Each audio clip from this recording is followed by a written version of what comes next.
Hello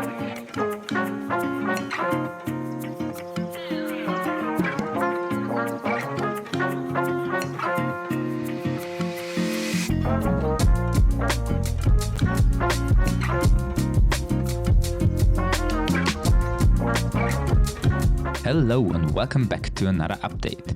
It's been a while since my last video. I've been sick, then there were the holidays, and I've also got some exciting new career updates, but more on that in the next video, so stay tuned. Today I want to share some valuable lessons I've learned throughout my years as a software QA engineer. Mistakes are a natural part of any job, but in this video I will talk about a few common ones I made early in my career so you can avoid them.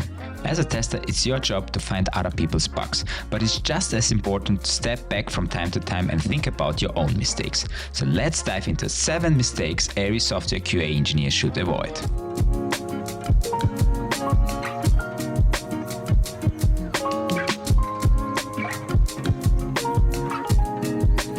When I first started in software testing, I believed that if I tested long enough, I could eliminate all the bugs from the system.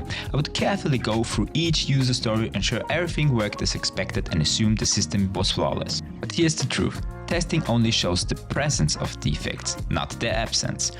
Early in my career, I would get really frustrated when bugs showed up in production, despite how intensely I had tested. But the reality is that no matter how long you're testing, bugs can and will still slip through.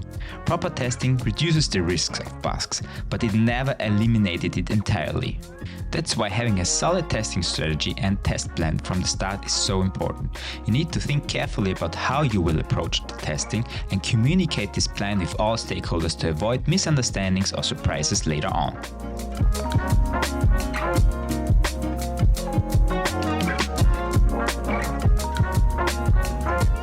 Another mistake I made was waiting until everything was implemented before I started testing. The truth is, you should start testing as early as possible. If a developer gives you a feature or a part of a system, start testing it. The sooner we catch issues, the cheaper they are to fix. Start small and build up. It saves time and prevents stress down the line. And trust me, developers appreciate it when you catch issues early before things get too complicated.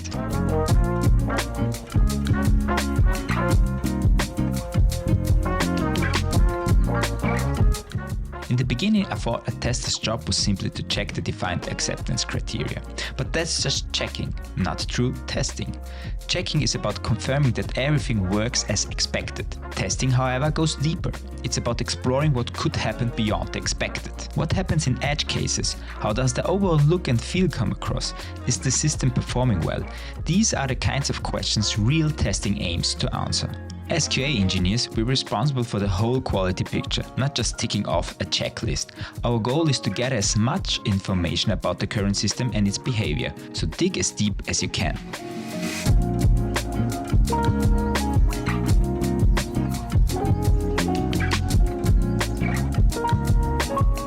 It's tempting to dive straight into the work and figure out the processes as you go, but this can lead to confusion and inefficiency.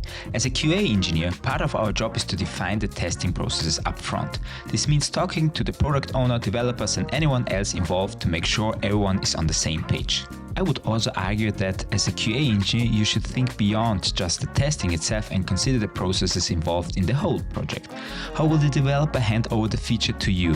How will you provide feedback? And how will the communication flow between all stakeholders? The goal should be for everyone to clearly understand what's expected, with well-defined processes in place right from the start of the project. This ensures smooth collaboration and minimizes errors down the line.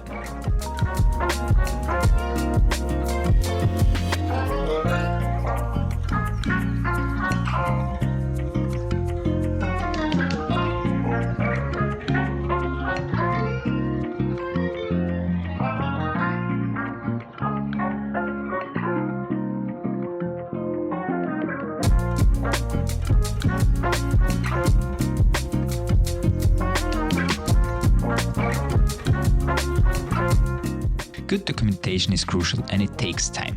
I learned the hard way that if you don't reserve time for it, you'll quickly fall behind. Documentation is a key part of our work, so always factor it into your time estimates.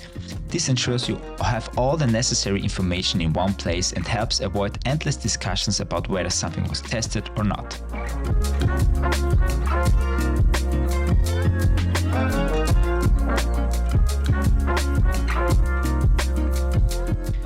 early stages of a project, it might seem like there is no need for a QA to be involved, but skipping those early meetings means missing out on important context and information. You end up asking questions everyone else already knows the answers to, which wastes time. By joining from the start, you can bring a QA perspective to requirements, catch gaps early, and save yourself a lot of trouble later.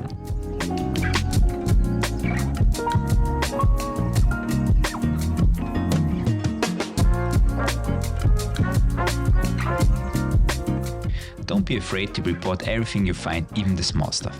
I know it's tempting to hold back on minor issues to avoid annoying the developers, but in the long run, honesty is the best policy. Creating a culture of open communication means that even the small things get addressed, and this increases the quality of the product.